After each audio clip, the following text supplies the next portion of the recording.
रुक करते हैं अगली बड़ी खबर का। लोकसभा चुनाव में यूपी में बीजेपी को उम्मीद के मुताबिक सीटें नहीं मिली। नतीजों को लेकर पार्टी में मंथन का दौर जारी है। बीजेपी के प्रदेश कार्यालय में हार के कारणों की समीक्षा की जा रही है।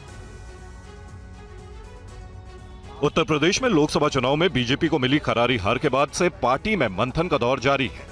हार को लेकर लखनऊ में प्रदेश पार्टी मुख्यालय में बैठकें चल रही हैं।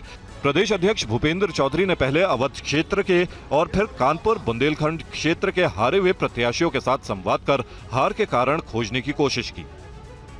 अपने सभी वरिष्ठ कार्यकर्ताओं को लोकसभा के अनुसार प्रवास लगाकर उन सब विषयों की समीक्षा करने का निर्णय लिया है। उन सारी सूचनाओं को जानकारी के आधार पर हम लोग आगे बढ़ेंगे और मुझे निश्चित रूप से विश्वास है कि हम लोग उन सब कारणों को दूर करके माननीय मोदी जी के नेतृत्व में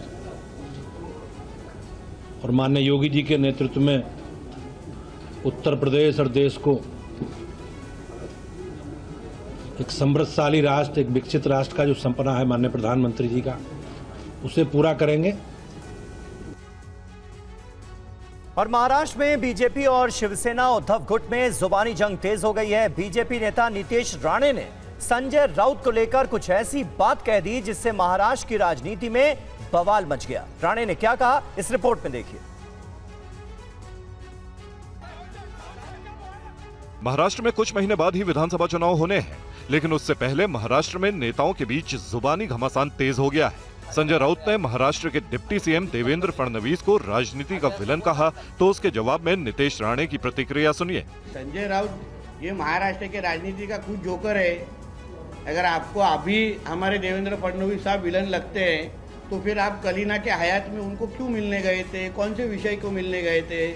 बीजेपी नेता नीतीश राणे का आरोप है कि वोट बैंक के लिए बांग्लादेशी और रोहिंग्या मुसलमानों को महाराष्ट्र में बसाया जा रहा है। इसकी सीबीआई जांच होनी चाहिए। साथ ही नीतीश राणे ने कहा कि उद्धव ठाकरे महाराष्ट्र में अकेले चुनाव लड़ सकते हैं। उद्धव ठाकरे ने अकेले चुनाव लड़ने की हिम्मत दिखानी चाहिए, मेरा ऐसा बोलना। हिम्मत ही बची नहीं कि उसको मालूम है उनके 9 के 9 सांसद ये उनके वोट बैंक के वजह से नहीं जीते हैं, कांग्रेस के वोट बैंक के वजह से जीते हैं। तो इसलिए वो इतनी हिम्मत कर ही नहीं सकते। ये सिर्फ सूखी धमकियां हैं।